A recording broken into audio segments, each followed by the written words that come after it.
a developer does. But, and then you say that word accessibility and she's like, I don't know what that is. Then you go into this big thing. But if I go and approach someone and say, well, I work, in disability inclusion, or, do you know anything about diversity, equity, and inclusion? Right. I mean, that is such a huge, huge, huge topic of conversation these days.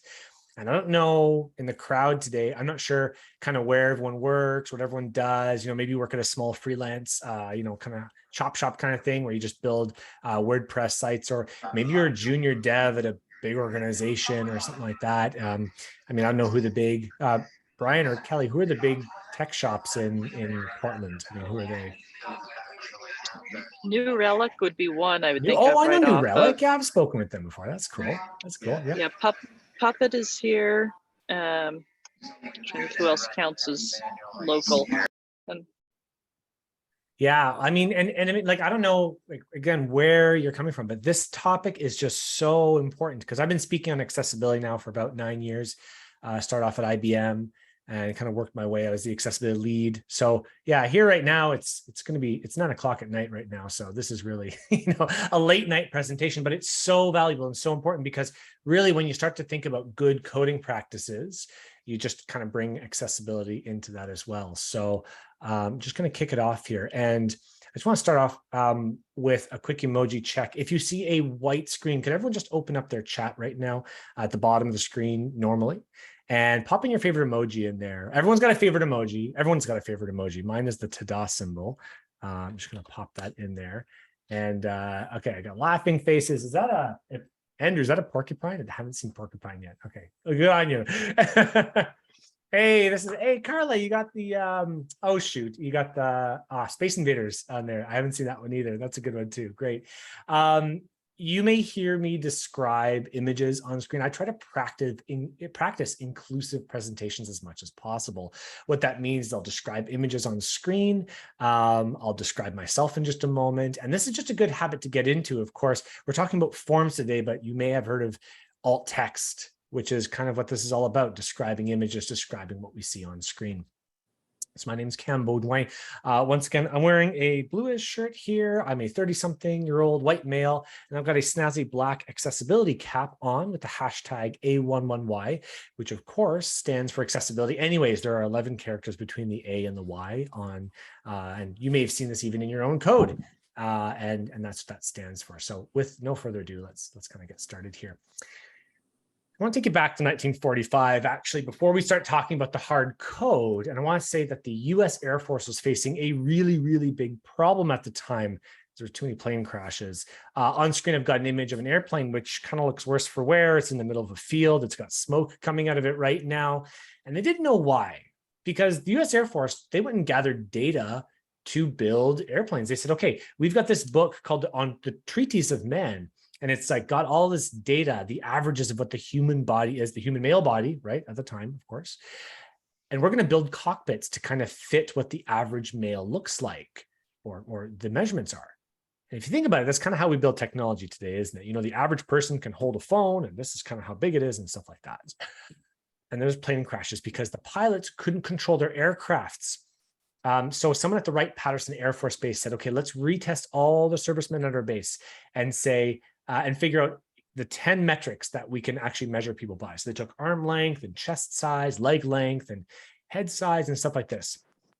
And the reason I want everyone's chat still open is that bit of interaction in my presentations. I want everyone to tell me what percentage of men were 100% average. So out of those 10 metrics that they took, what percentage of the men fit exactly in that middle bell curve there, the apex or on the bell curve, out of the 3,000 men that were tested? Just pop that in the chat. Tell me the percentage. Try to take a sip of water. 2%, 5%. Oh, Andrew, I think it's Andrew, right? Andrew, you're on fire. You're on fire tonight with the answer. That's right, 0%. Not a single serviceman was average. And that's really interesting because then they reduced it down to only 3 of the metrics. And they said, how many men are average across only 3 metrics? And less than 5% were average. They'd actually built airplanes to fit nobody. So a slew of new technology came around, new research, and the focus was on adaptability. On screen, I've got an image of foot pedals, and you can see kind of how these move back and forward. If you look at the very bottom of the screen, there's a linch pin there, so you can actually shift the stick up and down. And the amazing thing was that pilot performance soared after this. And in fact, they can trace some of the beginnings of the study of ergonomics based on this data, like this information that they found. Adaptability versus just average. So you might be asking yourself, like, what does this have to do with forms? Well, I mean, maybe you talk to clients, or maybe you talk to your boss, and maybe you bring up accessibility sometimes, like, hey, I saw this really cool chat, it was at the meetup group, and, all of a sudden accessibility is important. I learned some things, and your boss may say, well, who cares, right? Like, where's the data? What does this matter? And I started to find that the less we talk about things like lawsuits and data and statistics, which is kind of the trend nowadays, regulations and stuff like that, the less we talk about that stuff, the better it is, because we don't want to make this, an us versus them situation. If you don't do this, you will get sued. Okay, well, the boss is just going to say, well, let's, sweep it under the rug and forget about it, and I'll take the risk. I kind of approach this on the fact of, if it ain't no fun, don't do it. So let's try and make accessibility a bit more fun and approachable. Make it about writing good code. Make it about having maintainable code. Because if you do that, then it's going to be accessible by nature. We're going to talk a little bit about that as well. And more companies, by the way, are starting to include accessibility into their job descriptions. So if for nothing else than for your own personal gain, you can think about accessibility as maybe your next leap into your next role or something like that. Accessibility is really important. It's 99% of it's just based on HTML. Yes, there's a couple of JavaScript, this and that, and maybe some CSS you got to not use or use, and I might get into some of that today, but most of it is just semantic HTML. Talk about that too. Before we get into the code again, maybe you've been in this situation before too. I know I have. You're staring down a boardroom full of angry looking men, and I mean, like I said, I don't know who you are and I don't know what your role is. But I've maybe been in a situation before where once you got this good idea, someone picks you up and puts you in front of a bunch of leadership or stakeholders and says, can you talk about the benefits of this too? So if you can't talk about it, if you can't learn about it, if you don't know the benefits of it, then you're going to have a difficult time, because a lot of those stakeholders start to think that accessibility is useless, or it's time consuming, or it costs a lot of money. But I'm here to tell you, it doesn't. You start early. If you think about it from the beginning, you're not remediating things later on, right? We're not putting duplicates in there, and we don't rewrite things. It's not a bunch of spans and divs in code that just kind of puts itself out there. You use semantic HTML, you write your code better, and it'll make it a lot easier down the line. And if that doesn't trigger them, just going to let you know is if you go in there and say that, hey, accessibility is important, you can kind of bring up this kind of neat fact too, that 7 out of 10 customers with disabilities are going to click away from websites that is not usable to them. So all of a sudden there's a financial incentive as well for your bosses, your leads, your clients to care about accessibility too. You're going to lose clients. And they call this the big hack. It's a big company in the UK. They do a bunch of research on what the purple dollar is. And the purple dollar is all about what's the spending money of people with disabilities. And it's an untapped market. We're talking about, 1 billion people worldwide, 3 times the population of the United States. It's huge. It's a massive market. So we are creatures of habit. Once we find something that works, we stick with it. And if we go to someone, try and sign up and it doesn't work, what do? We quit that website. We don't use it again. It doesn't matter if you're using a screen reader or a keyboard only or a mouse or what have you. You're going to leave it if it doesn't work for you. So here we are today. We're going to talk about HTML forms, web accessibility, and you may be a brand newbie at accessibility or even HTML. It doesn't matter. Or you may host accessibility conferences or join, global WordPress meetups or stuff like that. Hopefully there's something here for everyone. Hopefully you like a couple little stories and a bit of comedy on a Wednesday night. And if you have any questions, I'm pretty good at monitoring the chat. If you need me to slow down or if you need me to explain something a little bit more, just pop it in the chat, okay? I'll either answer it on the spot or I'll answer it afterwards. So let's get started here. We are going to have to talk about planning out forms too, because the only thing worse than watching me code for 90 minutes is hearing me talk about code for 90 minutes. So we're going to do a little bit of, I'm going to show you some examples. We're going to talk about this and kind of bounce around a little bit here. So let's kind of get started. Okay, so first thing is I love camping. I love it, love it, love it. We've got something here called Algonquin Park up in Ontario, and it's this massive park. It's just huge. And I took this at 5 a.m. last year, and it's totally serene. So what I've got on screen is an image of the lake. The sun is just rising on the left-hand side, and the colors that are just on the lake is just absolutely fantastic. And some rocks at the bottom as well. So if we're planning a camping trip, right, you can think of your answers. What do you got to do first? We got to plan it, right? So I've switched screens and now I've got a bunch of tents out there. If you're planning a camping trip, you got to think about all the gear you need. You got to think about bringing tents and foods and maybe some games or cards. You got to think about where you're going and what your route is and all the other kind of stuff like that. You would never leave your house to go camping without a plan. Yet we kind of do that in development, don't we? It's just easier to throw some stuff up on screen and kind of put some code in there because that's the fastest way to do it. But I'm going to tell you, hold on. And this is a lesson from someone who's been a developer for years. And I know there's probably a couple of senior developers kind of on the call here right now. And we shouldn't just launch into code right away, right? You should take a few seconds to plan it, because I know I used to work at IBM. One thing they always used to do is, and by the way, big tech firms sometimes aren't, the best examples to take, because we used to build things in our MVP, and as MVP, minimal viable product, for those who don't know. And what they always used to say is that, oh, don't worry, client, we're going to destroy this MVP afterwards, and we're going to rebuild you a brand new one. Don't you worry about that. As an experienced developer, and maybe there's some people on the phone here today who will tell you that's not always the case. We just kind of tuck that into the very core of the application, and we build on top of it, and we build on top of it, and we continue building. So the good habits you start off with at the very beginning will take you through for the rest of the project. If you've ever been through a refactoring cycle, it is painful. You get in that war room and everyone's just sitting there coding and everyone's pulling their hair out and there's not enough pizza or coffee to kind of suffer you through for the days and days you are rebuilding code after you've gone months and months into it. So don't jump right to solutioning. Even for this talk, I tend to do mind maps. I try and talk about things I'm going to talk about, because we have to plan out what we need to do first. So let's talk about a very simple contact us form. So on screen, I've got a contact us form with a couple different bullets. So anyone who still has their chat open, anyone who wants to participate, let me know. What's wrong with this form as the very first thing you see? It can be about accessibility. It doesn't have to be about accessibility, but let me know in the chat, what's wrong with this form when you see it?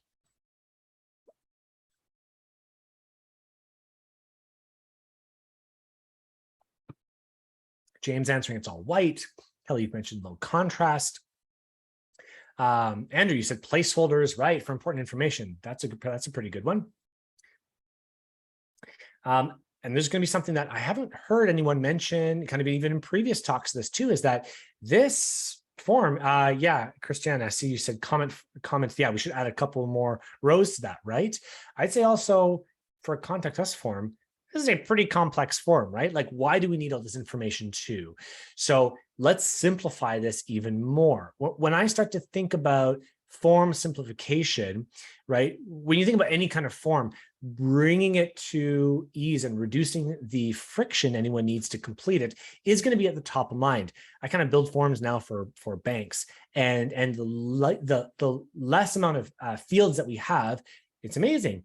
It increases the number of people who respond to it. Now, you may not be in a position to have any input on forms, as in you may not get a vote as to how many fields there need to be in a form.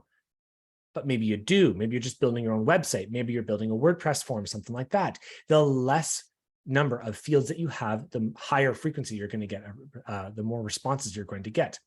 And of course, there's other benefits too. What about to seniors who maybe don't have all the information, right? You're entering card information, or they got to walk downstairs. Nobody wants to do that. The website times out. Man, what a pain in the butt. What about people whose English is the second language, ESL? What about kids? We don't really talk about kids usually when we build forms or build applications. But what if it's a game or something like that? What if they need more information?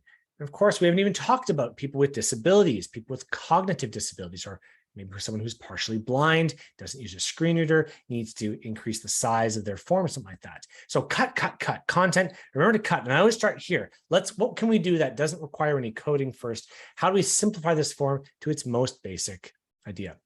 And I'm not sure how many people here wear multiple hats in organizations, right? I know there's a lot of us who are like dev and designers and dev and testers and design testers and I don't know. I haven't really met any system architect copywriters yet, but I'm sure they exist out there. I'm sure there's, people who own kind of like everything. So the first thoughts I really always have whenever I'm planning a form, no matter what, it's what information do I really, really need? What does this form do? And how am I going to use this information later on, right? For example, how do I use this information? I had like, if you put gender on there, are you being inclusive with gender as well? It's male, female, or, will not disclose, or are you adding non-binary to that as well? So these little things to think about when you're creating forms. How will I handle this information? Of course, the security part of it. How secure is it? Am I putting it on a plain text database, which I've done these talks to InfoSec meetups as well. And I can just feel everyone's stress kind of go up, right? Do I really need a signature? And this is a really big one. If ever you go to doctors now, they require a signature and maybe you have to fill out your form on the iPad. Well, how would someone who's blind fill in a signature? I mean, that starts to get a really big question. Do I need it? Can I just enter a plain text where I can type in my answer? Do I really need a phone number or a date of birth or gender at all? I've got a friend who is just fantastic in the world of disability inclusion, and she's deaf. And she put a post on LinkedIn a few months ago now, and she said, we need to change the process for forms to make them more inclusive. There's a field on online forms that frustrates a lot of deaf and hard of hearing folks. If you can guess which one that is, it is the phone number field. It's often a required field. And she was talking about reading another deaf person's story about applying for a job, and yet there was a requirement for the phone number. So you'd assume that someone would then call you. Doesn't have a phone number. He's deaf. Maybe didn't need a phone number before. Maybe this is just a dumb terminal that you can just get access to the internet on. I have my phone up here, and that's all they need. So you're already frustrated with the job hunting process, and this exacerbates it. So think about what actually needs to be required as well. Maybe we don't need the phone number. If you have no intention of calling somebody back, you don't need a phone number particularly. And by the way, Gen Z, if there's any Gen Zers on the phone, you can raise your hand. It's not me, sorry, I didn't want to raise my hand, but they never want to be contacted by phone, right? Next biggest market, stuff like that. So what do we actually need in forms here? So I'm just going to read these out. So every single form needs labels on each control. And I'm going to talk about how to associate those in a moment. You need to provide additional instructions where needed. If there's a placeholder that needs to go in there, you can enter more information there to give examples. Or sometimes you just need something below if it's a complex form field that you don't see too often. What about visual cues, like a focus indicator? That's a really, really big one. You must have a focus indicator around every interactive element on your page, including things like form elements and buttons and links. You can't do outline equals none. You can't remove it from CSS anymore. You need to have it. If you have any designers who argue with that, just call me up and I can set them straight. You need to have a logical order. So things shouldn't go from, name, address, like first name and then last name on the right. On screen here, right? So I've got, so first name on the left, last name on the right, and then address, state, and then country. Because what if things should be read top to bottom, left to right? So if you tab in that order, it's probably going to go, first name, address, country, last name, state. All of a sudden that order is totally thrown off. So it's got to be cognizant. You have to have a logical order from a tab order as well. And remember to indicate any mandatory fields. You can either use the required word or a star, but you have to add that into your HTML as well using the required HTML5 attribute.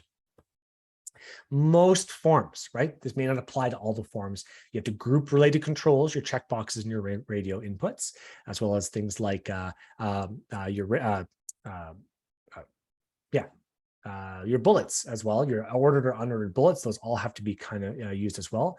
You need to make sure your input validation is there as well and will indicate errors. And there's a way to do that using ARIA described by, which I'll talk again about in a moment. And make sure you have any useful placeholders there, like mentioned earlier too. Some forms, right? I'm not going to spend too long in here. A lot of forms, if they're longer, you need to notify users that a timeout is about to happen. Another good option for that is just offer stages, step 1, 2, 3, 4 when you're completing forms, and accept any data. It should be up to the developer to change the data as needed. Up here in Canada, we have postal codes, and it goes letter, number, letter, space, number, letter, number. Now, for a long time, if you put lower caps, sorry, not lower caps, just lowercase, it wouldn't work. It says must do caps. Okay, and if you didn't put the space between the first two characters and last two characters, you'd have a problem too. So all form validation should be handled by the developer. You shouldn't force a user to actually enter the data properly. If you do, at least give them a hint as to how to enter it properly.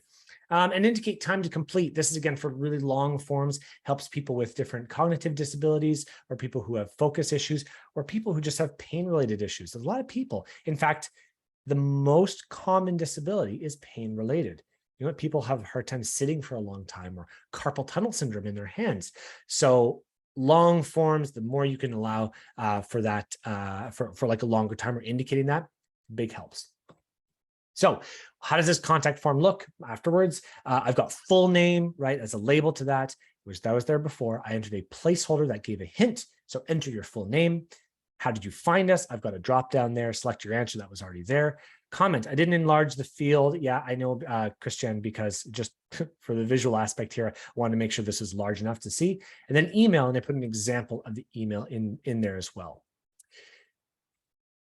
When I used to do audits, okay, there's the whole idea about doing accessibility audits too, which I'm not going to get into too much, but when I used to validate these audits, a full 38% of all accessibility audit issues just had to do with forms. It's amazing.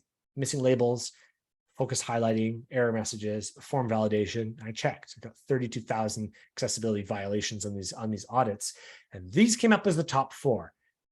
Pretty amazing. So if we could just fix those 4, we're going to fix over a third of issues for accessibility on all forms. And, you know, the web is mostly forms anyway, especially if you work for any organization doing that.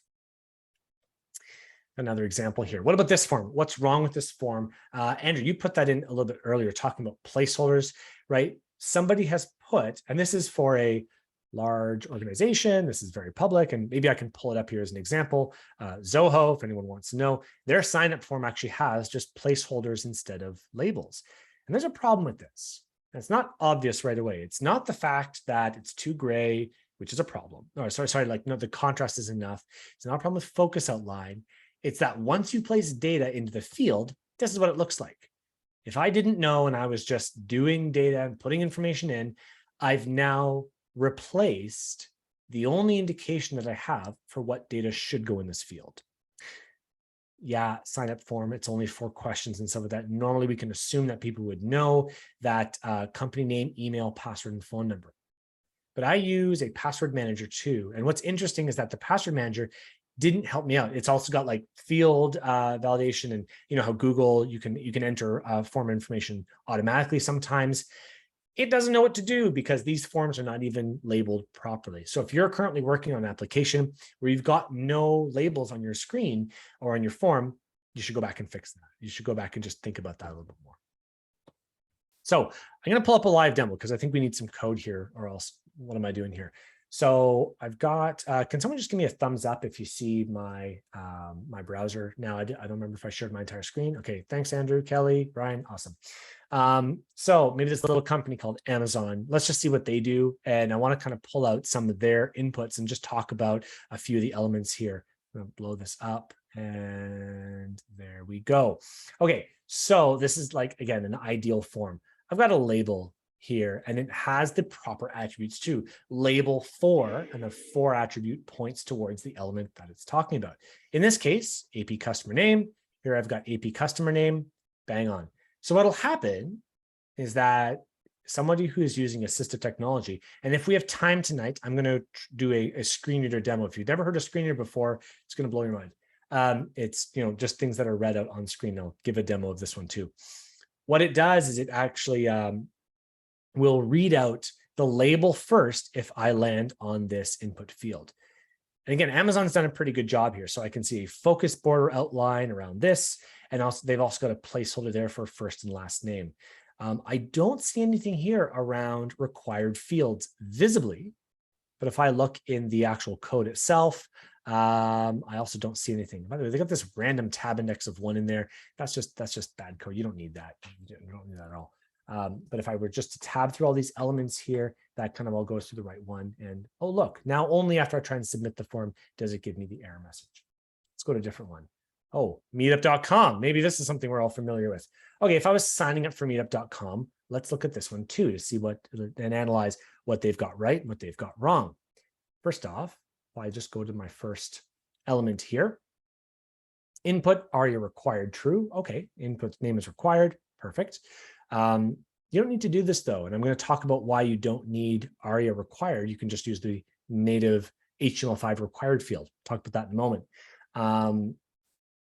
Let's see here. And for some reason, they've got this label. They've got the label for the element underneath the input itself, and they've kind of thrown it up there. I'm not sure why they chose to do that. Not my code, but they've got label for name. It points to the right element, which is tied in together by the ID name. That works just fine. And that's all kind of associated correctly. What about this location here? So one really neat thing about location is that a lot of these have got an autocomplete to them. If I put, I don't know, Tulsa, something like that, right? Tulsa, Oklahoma. They should have like all the correct attributes here, which looks like they've got autocomplete off. Well, okay, this is kind of like an autocomplete. It controls this location register menu, which points to this element like right here. See if I can pull that up. Tulsa, where's my element here? Okay, so I've got this element here. Let's see if I can properly own it. Just one more time. ARIA controls location, and it's just off the top, I don't see it off the top there. So what is this pointing to? I'm not going to be able to get into every single element, every single ARIA attribute. If you don't know what that is, like I said, hold on, I will talk about that. But they've got extra elements here too. They've got this ARIA label here. ARIA label, search for location. Well, if you've already got this location attribute, why don't you just put that in the text too? Okay, I'm going to do one more of these because I've got Disney open here. Let's inspect Disney, see what it is. Uh-oh, Disney, you're breaking my heart, okay? Disney has no label on their elements. So they've got this enter your email, which is a heading, which is wrong because they only have one heading on the page, which is that's H3. So they're out of structure there. And I don't see a label here. So if I was to put some information here, yes, I've got this heading, but there's no association. So anyone who knows HTML, labels, there's a couple of ways of doing it, right? You can wrap your input inside the label element, or you can point to it with the label for attributes. This has got no label. It's got an ARIA label, but it's got no label to it. So there's a couple things. Like I said, good native semantic HTML is the way to go. Let's jump back to the presentation. I'll get back into some of this a little bit later. All right, I'm going to talk about design for a little bit. I know we're developers here, but I'm going to talk about design because, again, sometimes we wear multiple hats. Oh, sorry. I see, James, you got a question here. So a screen reader wouldn't read the old one. Sorry, James, if you want to go off mute for a second and just clarify what you meant by the old one. The purple one. The purple one? The first one that you showed. Oh, yeah, exactly. If there's data already entered into there, it wouldn't read anything. And I can probably pull up Zoho a little bit later and give you a demo of what that sounds like too. It wouldn't know what the elements, it wouldn't know what the inputs are because the placeholder is gone. Yeah. So like I said, I know that we're not designers here. Maybe some of us are, that's something that we all kind of dabble in sometimes. But it's worth it to know. So in case it comes up across your desk, you get a ticket on there and they're saying, hey, why don't you just take this off or why don't we just remove this? Or why don't you add a bunch of animations or something like that? Well, it's good for us to know to either push back or request more information. I think that's it's our responsibility as developers to fact check what comes down the line from us and kind of challenge designers and not all the time. I mean, we don't want to be jerks about it, but it's good to sometimes challenge what designers give us and say, what's the design decision behind this? Because I've seen a lot of things kind of slide across my desk. Sometimes it doesn't really work out. So asking things like, what is the reason for this? I've got some examples a bit later, but I've got focus on simplicity and usability as the highlight. So if what I'm building isn't simple and usable, then probably it's not going to work. Hold on. Forgot I had animations here. Because design, they want to put in things like cool transitions and let's save some space and do redesigns and white space and stuff like that. But then there's this idea that accessible design is just too restrictive. It doesn't work. Well, if the goal of a business is to make money, then kind of throwing this in and saying, it's too restrictive. I would say the Parramatta Park out in Australia, this website, fully accessible, Doesn't look bad, right? You know, if you're a good designer, you can build around this. And this is just built very accessibly because it's a government website and it functions very well. So let's get into more coding elements here of the why behind some of this as well. So show of hands, either virtually or in something like that, who knows or has heard of ARIA before? I kind of want a gauge of how to go about this. I see Kelly, you've got your hand up. Okay, ARIA stands for Accessible Rich Internet Applications. Carla, okay, I see your hand as well. And this is really important. Okay, so ARIA is a core of the web. It's a core of accessibility as well, because we can all of a sudden circumvent HTML and start to input our descriptions into certain elements if we wanted. Let's just say, for example, if you had a div element and it looked like a button, it was styled like a button, functions like a button, you've got an on-click event on there, things like that for JavaScript. Well, you still got to make it accessible, because an on-click event, what if someone's just using a keyboard? They're not going to be able to interact with that div. ARIA will pick up the slack there. And this is really important with remediation, not so much with building something brand new. But if you're fixing a website, if you're doing something, you can actually inject ARIA into certain elements to help pick up the slack, to bridge the gap between an inaccessible website and one that can actually function for people with disabilities. And when I say people with disabilities, that's actually a very broad term. We're not going to get too much into what is disability, and that's not part of my talk anymore. But I mean, if you'd like to learn more information about that, we can have a chat afterwards or something. Some examples of what ARIA is. Role equals alert. If you've ever seen the word role in your code in HTML, this is actually just indicating to assistive technology, be it stuff like a screen reader. I'll just stick with that for the example, because I can give examples later on with this as well. This is going to tell a screen reader to do a something. Some good example of that is role alert. So we may see visually a pop-up, try, catch, throw, please input a number between 5 and 10. If you try and hit submit on this, it says input is empty. We will visually see that and say, oh, I know the input's empty. I know there's something wrong here. But if you have a screen reader and you're just hitting that enter, get value of input, you're not going to know that there's some other element on the screen that's going on. That's where the role alert comes in. It'll automatically relay to a screen reader user or user of other technology, assistive technology, that there's something else going on here. It'll read out what's in that box. Another example of that, role dialog. Modals, right? Anyone? These are all ARIA attributes that you can add into your code to then relay more information to a screen reader or other assistive technology user as well. Role dialog, ARIA modal equals true, ARIA labeled by, and you would point to the ID of the modal itself. In this case, it would be, are you sure? This will just lock the focus inside that, that modal, inside that element, and stop a screen reader user from exiting the modal if done properly. And it'll relay information to this as well. They'll know that there's a modal because it'll say dialog open, are you sure? Question mark, and it'll relay that information to the user. Finally, custom checkboxes, really popular, right? A lot of websites use all these custom elements and things like that.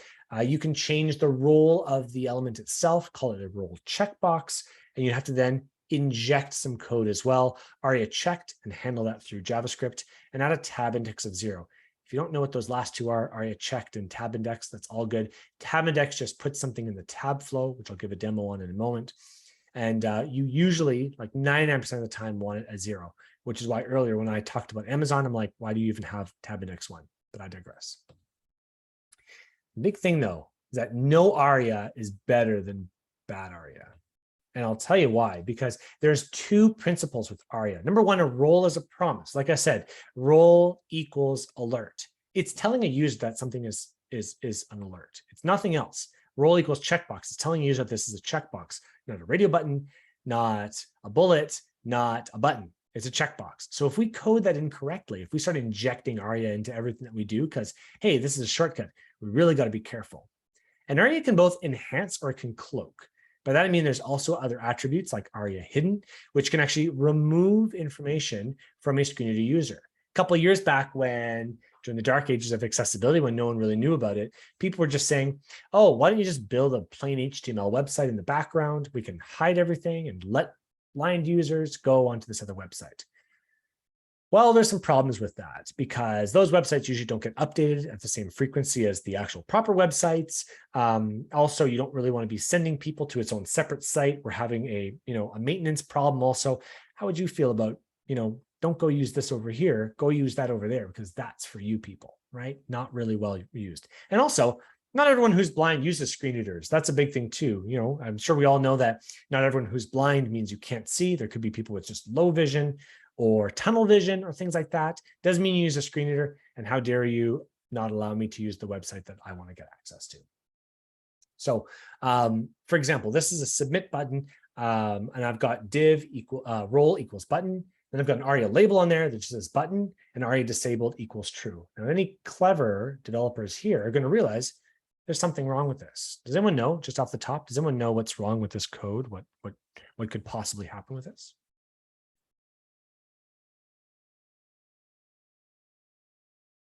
It looked like Carla maybe was raising her hand. Oh, Carla, yeah, you said it should be a button. Sorry, I shouldn't be me. Should be button, right? Should be a button, not a div.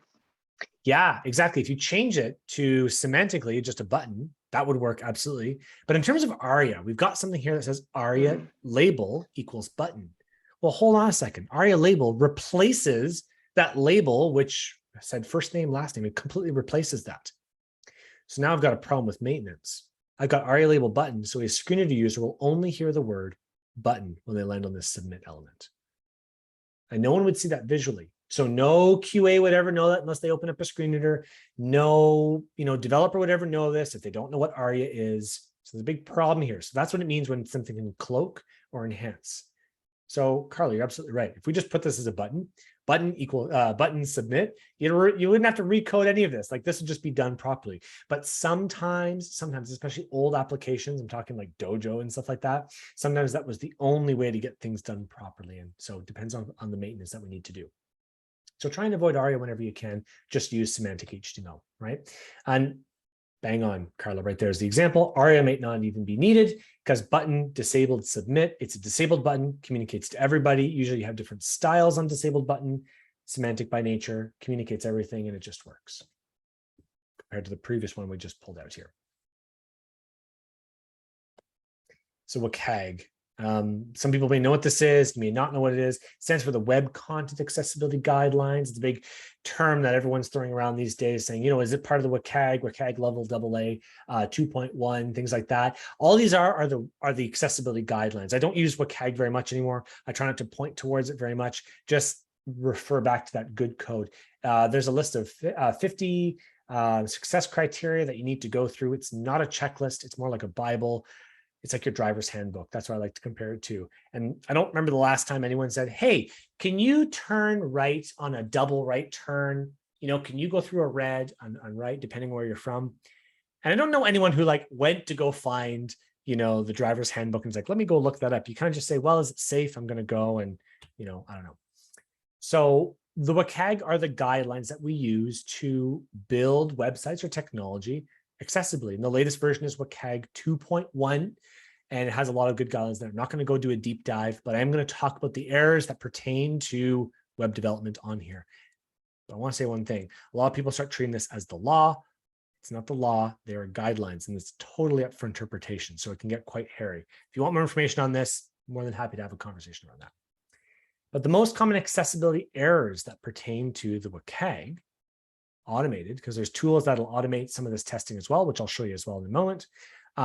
Low contrast text. I think we talked about that earlier, right? Light gray on a white background. It's hard to see. If it's hard to see for me, if it's hard to read for me, can you imagine someone with low vision, what they must feel like? Or I'm colorblind. So I have problems with purples and dark purples look blue. And so sometimes, dark blues, it's very confusing. And I've seen websites out there, a purple on a blue, and I'm just like, I can't read that. Missing alternative text for images. I know we're talking about forms here, but alternative text and images is a really big one now. Every social platform you can add alt text, and it helps describe images in case the website goes down or your image server goes down, which doesn't really happen anymore, but very useful for people who are use screen readers as well to hear what the image sounds like. There's number 3, missing form input labels. We talked about that one already. Empty links is another big one. Sometimes buttons look like links. Missing document language, important for internationalization, and empty buttons as well, just buttons that have an icon on them, but no description either. Just some examples of all these too. Low text contrast, right? This is really bad. This tool I've got on screen here is called the Color Contrast Analyzer. If we have time, I can give a demo of this one as well. And you just eyedrop 2 different colors that are adjacent, and it'll tell you what passes, what fails. So at the bottom of that screen, I've got 1.4.3, which is a WCAG success criteria, and it fails on both of those, as well as 1.4.6 and 1.4.11. Just fails all over the board because the contrast ratio doesn't hit the minimum, which is 4.5 to 1. It's only 2.5 to 1. Missing alt text. I went to India a couple of years ago and took this picture of this building. And there are 2 different ways of doing this. Alt text is a required attribute on all images. So I need to put the alt attribute there, whether I'm adding a description or not. And there's certain situations where you wouldn't need it and certain situations where you would. I'll just give an example here. This is just a background image, right? Just something to make the, filler space to make something look good. There's no reason to have alt text on here. And I'd be confident in saying image alt equals, just put the 2 quotes there and that's it. But if I was maybe talking about architecture in India and Calcutta, then yeah, I probably would want to have an alt text on there so that the user, as they're going through this website, also knows what the context is around this image as well. Number 3, missing labels, just going into a few more descriptions on that. The assigned label, the label 4, which we talked about already, and then the nested label, where you would actually put the input inside the label. I prefer, if I'm going to build something brand new, I prefer the first one, the assigned label, just because I can adjust CSS as I want. I can create put different styles for the label. And I don't have to worry about inheritance, but sometimes you have no choice. Number 4 is empty links. So for example, Twitter, right? A Twitter icon. This is a link, but it's just an icon. I would still need some kind of label on there. So what I've done here, so it's the anchor of Twitter, Beaudoin accessibility. And I've got the icon, or it used to be the italic symbol, but now a lot used for icons. And ARIA label equals follow Beaudoin on Twitter. And I've got that as a label on there so that any user, no matter what their ability, can go onto this link and know that they're going to go to Twitter. Number 5, missing language. Depending if you're working on government websites or larger organizations, you're going to want to put the lang attribute on there. This is really basic stuff. If you had the lang attribute on your website, a user will be able to go there and understand what language this page is in. And again, this is really useful for internationalization if you've got different languages on your page. And finally, empty link button. So same thing as that Twitter icon earlier. I see this often in trash cans, like the little trash symbol if you need to delete an element, or an I for information. You'd still want to have, if you've got an SVG there, something like that, you still need to put an alt text on there, more information about whatever account number, what have you. But by and large, the easiest way that any developer can improve their accessibility and knowledge is just to use tab and enter. It's super easy. Super easy. You can catch so many things by just doing tab and enter. You pick up all your missing focus indicators. You fix or can identify broken interactive links. You can discover hidden elements that maybe you're like, what's going on screen here? Or maybe the focus jumps to the top and jumps back. Fix wrong focus orders, find buttons that don't work. Yeah, and a bunch of more things too. So try and incorporate tab and enter into your code or into your habits before you push code to GitHub or Bitbucket, what have you, in your organization. Try and tab and enter just to double check things that you've done. Because it's not just useful for people with disabilities. I know I'm not alone when I'm filling out forms. I don't click on every single form element. And I know all of us, when we tab through to the next element, we're like, where the heck is this going? Where the heck is this focus gone, right? We've all seen forms like that, which fly all around the screen. So again, tab and enter if you can pick up one thing from this. Oops, another example of bad examples of color contrast too. So testing it, we are all enabled to test our own code before we push it also to a repository. Because if you've ever wondered what a success criteria kind of pertains to or things like that, we really need to treat that the Web Content Accessibility Guidelines like a reference, right? Like not a checklist. I mentioned that before. So don't get stuck. On screen, I've got an image of I don't know, this is probably up in here in Canada, let's be real, pushing, there's 3 people pushing a car in the snow. Yeah, that's life for 6 months up here. So yeah. But if we can't get through that form, using a screen reader, using tab, then it's going to be big problems for other people too. Because if you only focus on the accessibility guidelines, like mentioned before, you're going to run into problems around usability. You're also going to run into problems around things that seem broken, but they're not. On screen, I've got an image of a phone, and the guidelines say that the first element should be navigation. Okay, that's one of them. But there's a trade-off. What if I said that I wanted to create a design, or I wanted to incorporate a design on a mobile app that allowed people with small hands to interact better with the device or with the application? Well, wouldn't it make more sense to have a navigation at the bottom? Well, there's nothing wrong with that. There's nothing wrong with that at all. Does it make logical sense? Can someone get used to that? If I'm tabbing through, right, or if I'm using a screener to swipe through this application, will I read bottom navigation and then recents, favorites, nearby, and then maybe read the rest of the text? Possibly. So again, benefits helps users with smaller hands, and disadvantages are that sighted screen users break logical focus. So just try and think of things again before you build it. Because I like to think of all of accessibility much more as a usability issue than only focusing on success criteria. Okay, I want to show you a tool that we can all download today. It's a free tool by Microsoft. It's called Accessibility Insights for Web, and this can help find a lot of these accessibility issues. And I'm going to run it on that Disney website because I know we found the problem there. So let's see what comes out of that one. So I've got this here. Extensions on that. Let's see.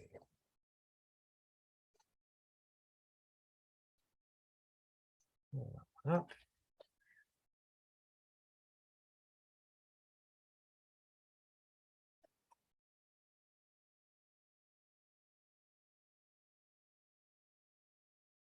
All right, so here we are, same screen as before. And we're not going to get too deep into the code, but let's have a look and see what Accessibility Insights for Web pulls up as problems with this website. Accessibility Insights for Web right here. Bang. Okay, let's run a fast pass and just see what happens. So it actually pops up a whole other screen and will give me all the information I need. So I've got 2 problems here. It's not perfect. Remember I mentioned before that it's missing a proper heading structure. It didn't pick that one up. So you being aware of what some of these issues are is definitely going to help. So the automated checks found that there's an ARIA allowed attribute that shouldn't be there when it should. So ARIA allowed, fix the following. ARIA attribute is not allowed. ARIA checked equals false. Yeah, why is there an ARIA checked on the label? That doesn't make any sense. Andrew, you put on the gray on gray. Seems like a problem too. Yeah, I'll pull up the color contrast analyzer in a moment, and let's see what the color contrast is for that. Also, duplicate ID. This is not a really big one. It is not correct. You should only have an ID, right? Unique IDs, part of basic HTML, things like that. But let's check that color contrast. Oh, what's over here? What's this one? Oh, there's that one. That's the one with the duplicate ID. So if I pull up CCA, color contrast analyzer, let's take a look at that. I mean, we already know that this is going to be a problem, right? Come on, 1 pixel. There we go. It's 1.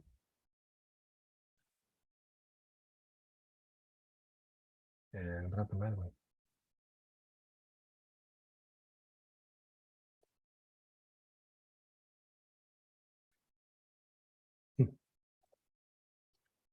Color contrast analyzer crashed on me.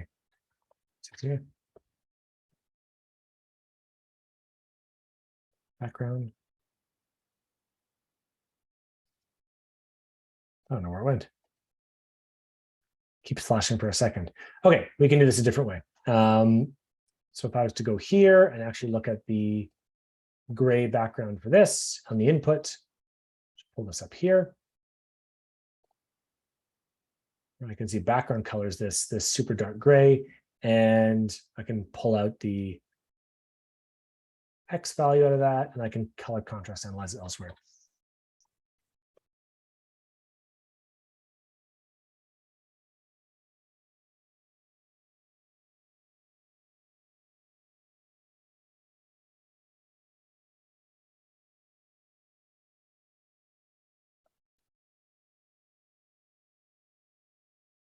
Disney, and usually that's just a regular gray, although you can't target that once the information's in. It's hard to see. Let's just pick something like that. Okay. So the text color against the background is okay, but we can just clearly see that the dark gray on the gray is not going to work either. That works very well. This is usually part of, would anyone like to share what they're working on? We can do a quick test and see what you're working on. If you've got a form that you'd like me to check, more than happy to kind of pull out as this interaction. If you want to send me a link, we can take a quick look at the accessibility on that and see what kind of comes out of that. If anyone feels like being a guinea pig tonight, sometimes, I know it's kind of nerve-wracking. And if not, that's okay. I got a couple more slides to show too.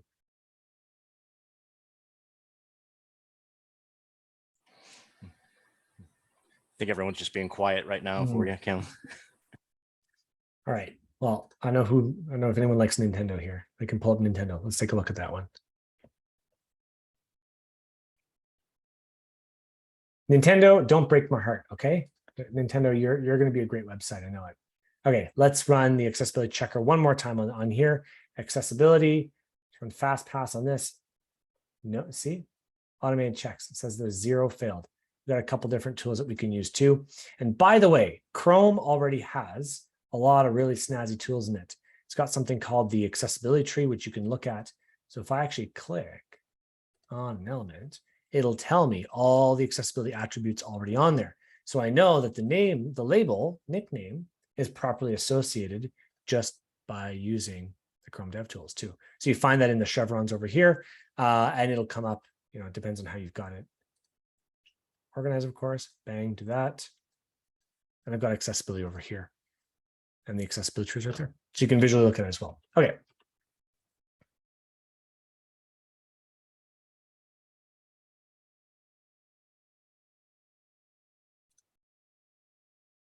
Great. Okay, so quick time check. Kelly, Brian, are we okay for a couple more slides? Yeah, I think so. All right. Yeah. Okay, focus indicators. This is always a big one. Focus indicators, big benefits to people who are keyboard-only users, partially sighted users, or just people like us who are power users, developers. I like to see where my focus is as I'm navigating around. Your designer may say it's not important or not good enough. Please put it back in. Don't remove the focus indicator. Very important to everybody. Next up, CAPTCHAs. If you've tried to build a CAPTCHA into your form, very popular these days, of course. Very, very important. But the image CAPTCHAs kind of suck for everybody. Who's ever gotten stuck where it's like, is that one image, is that really a traffic light or not? Kind of a big problem there.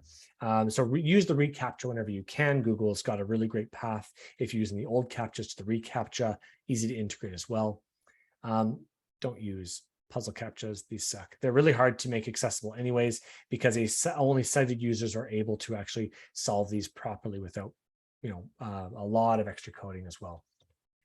Required fields, we talked about this very briefly. Add star or the word required, or you can put optional for fields that are not required, as long as you state at the beginning of the form that all fields are required unless otherwise noted. And if no labels, right? Because there's sometimes a designer or a business lead who says, absolutely no way possible are we ever going to put labels on these visibly. Get out of here if that's the type of person you are. I try and think of a good, better, best, because we can still use ARIA to solve this as well. You can put ARIA label of company name, ARIA label of email, ARIA label of password, and ARIA label of phone number. So at least users who are using assistive technology will be able to solve this. Doesn't help sighted users though, who put information already in the fields. I got a website here that we can check. I'll look at that in just a moment. And buttons with no text, right? We've got search. This is an example from a website that shoot, I forget the name of the website. And what they do is they do a bunch of UX research on what works best. And so they found that all of these, everyone kind of knows now the magnifying glass is equivalent to the word search, but you still need to add additional text in there. Oh, they're called the Nielsen-Norman group. And this is ubiquitous now with the web, right? If we see magnifying glass, it's search. So we can't stop. We need to remember to put the label in there properly. So there's a quick recap here. Don't design cockpits for nobody, right? Allow users to consume information how they prefer. Think about accessibility from the beginning and plan your form before you actually start building it. If you're building a new form or you're using kind of plugin, remember, we should be able to add labels, instructions, validation, required fields, or placeholders. And if you do any WordPress development, there's some great form builder plugins out there. And if you'd like, I can share. Gravity is phenomenal for accessibility if you use that, as well as another one, which I forget right now. I can put in the chat later. Anyone wants to take a screenshot of all the forms? This is the forms checklist one more time. If you need a screenshot of that, now's the time to take that. Yeah, we've got this recorded, everyone, so that we'll be able to put this and share the video with you later. So if you're unable to grab the screenshots real quick, don't worry about it. We'll have it for you in video. Cool. And so just one last thing before I finish up, and I will check that one website I've got in the chat here, that this whole industry is about diversity, equity, inclusion. It's hard. It's burnout central, actually. And so if you're looking for your career change into the world of accessibility, welcome to the reality of that. I know that I've been speaking about this for 9 years, and it's hard to convince some people sometimes of accessibility, but more companies than ever before in the past year have started to care about accessibility. It's becoming part of that important conversation. And I think truly it's because diversity, equity, inclusion are just so important now. More organizations are changing. And if you can start to put accessibility on your resume, I promise you're going to get more money out of it too. And like I said before, you're going to start to add value to your own toolkit and your resume as well. So try to think about that and revel in the coaching and the training and the information that you pass on to business leaders and stakeholders about the value of accessibility too, after what you've learned today. And with that, I'll end my conversation tonight. My name is Cam Beaudoin. One more time, I post daily on LinkedIn if you wanted to follow me about accessibility things or just about general advocacy and communication. You can find me online. And maybe right now I'll hand it off to Brian, see if you want to have any recap stuff. We are at the hour mark now, or I can go and do a quick check of a website to show how I would audit and test that myself if I was a developer. Yeah, I think we're okay. Kelly, did you manage to stick with us, or did Kelly drop off? Nope, I'm back again. I dropped, but I'm back. Cool. But yeah, I think, let's take the time and see you go through that site. Cool. Yeah, that'd be cool. great, Cam. Thank you. Yeah, for sure. Quessy, is it Quessy? Am I pronouncing that properly?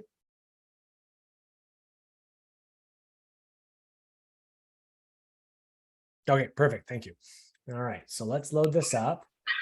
All right. Perfect. Thank you. I have a lot of background, so I apologize. Okay, no problem. So let's take a look at this site. And this is how I would begin checking it for accessibility. So I always start with an automated tool. First step in any kind of accessibility checking. And I'm going to use that accessibility insights for web. First thing I'm going to use. So let's run a fast pass on there and see kind of what comes up. So we've got maybe some color contrast issues, maybe link names. Ensures links have discernible text. We'll talk about that in just a moment. Actually, I can pull it up now.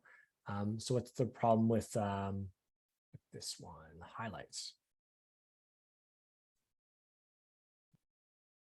Where is the highlighting?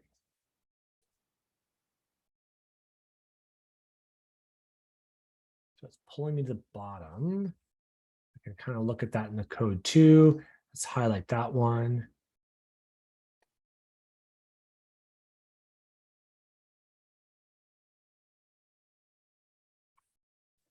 Let's just look for it this way.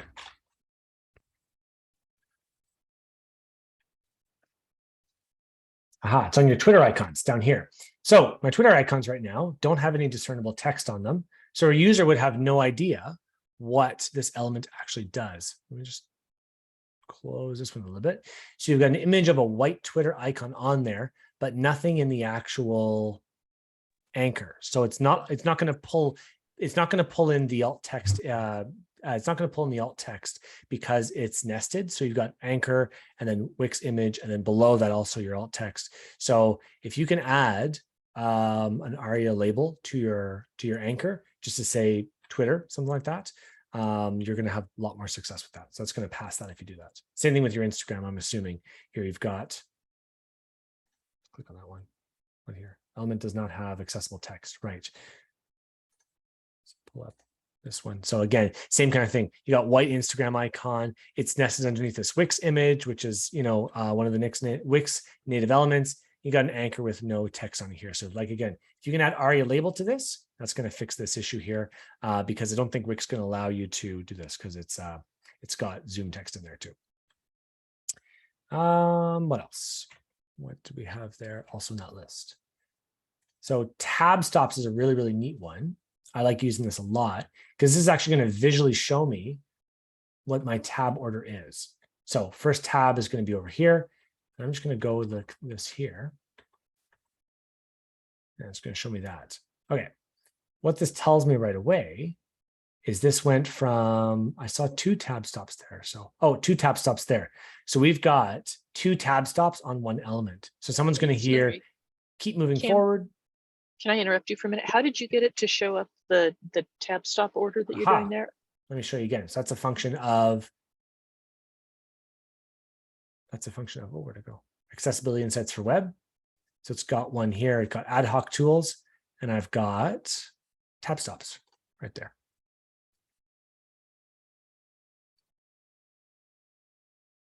It's probably one of my favorite tools just for this reason, because I can do that. But see here, so check this out, Cressy. So you've got more, and the expectation would be that I can tab into each of these lower elements. If I tab, it worked this time. Maybe I was just doing it too quickly last time because I saw that open, but it skipped over it. So that looked like it opened fine. So this is good because then each element gets a tab stop. So I've got the video icon there, or maybe the video itself, and I've got 2 there. So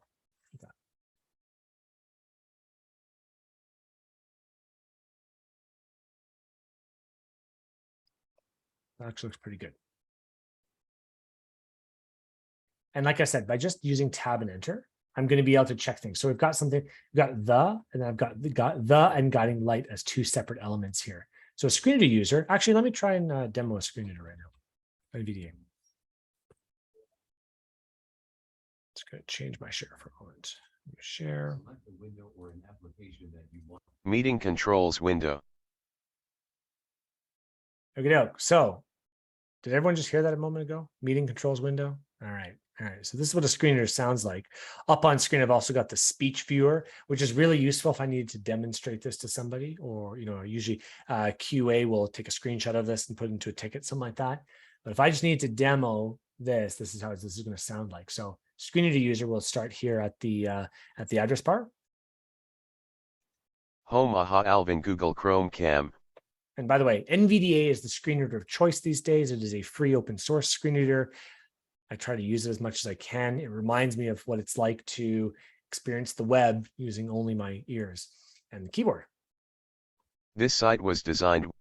And if ever you needed to stop talking, just press the control button. I'm going to be using that quite heavily, just so that we don't hear absolutely everything, but I'm going to get into this. So the guiding light should be what's read next. Link what banner landmark visited link guiding light. So see, visited link the visited link the. So what you'd want to do here is make sure that the guiding light is all in one element without a break there. Visited link guiding light. And I know, Cressy, that you may have issues with some of these just because you're building it with Wix, which is a page builder, right? So you may not get access to all the small elements of the code, but Wix is actually really good with accessibility attributes for a page builder website. So you can get in there pretty deeply and just look up Wix accessibility, and they've got pages and pages of documentation. I did a remediation a while ago, and I was just so surprised at how good Wix was at accessibility and all the extra features that you can do with that too. Clickable link free AHA chat. Okay, free AHA chat. Site navigation landmark list with 6 items. NVDA speech viewer. Home AHA Alvin document. Link news. Link online meetings. Link chat, link plans and pricing, more. Link more. So here would be an issue too. So if I was a screen reader user and I just heard the word more, well, what does that actually mean? That doesn't mean anything to me. So this should be brought into a button or into a link or something like that to tell me that it's an interactive element, because right now it doesn't tell me what more actually means. So there'd be an issue too. Out of list with 8 items sub menu. List with 8 items. It's just going to go through these. Out main landmark.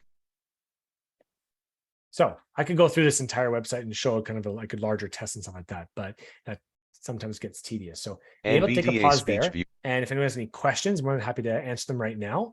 Or if anyone wants to hear anything more about accessibility, can talk about that too. But maybe right now I'll just hand it back to Kelly and Brian. Cool. Yeah. Thanks a lot, Cam. Yeah, I think we can. If anyone has questions for Cam, I know it's getting late for you over there. It's what, about 9 o'clock. Jump. But yeah, if anyone has any questions, let's go ahead and take those.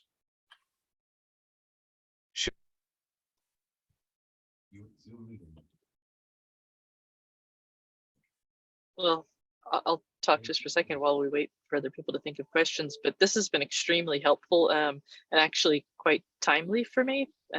Where I'm pairing with somebody and we're working on a form, and we actually just went through and did the screen reader and tried the tabbing and different things like that. And it's parts worked really well and some parts were chaos. And we've pulled up a number of the guidelines and things that you've talked about to be looking at how to do this better.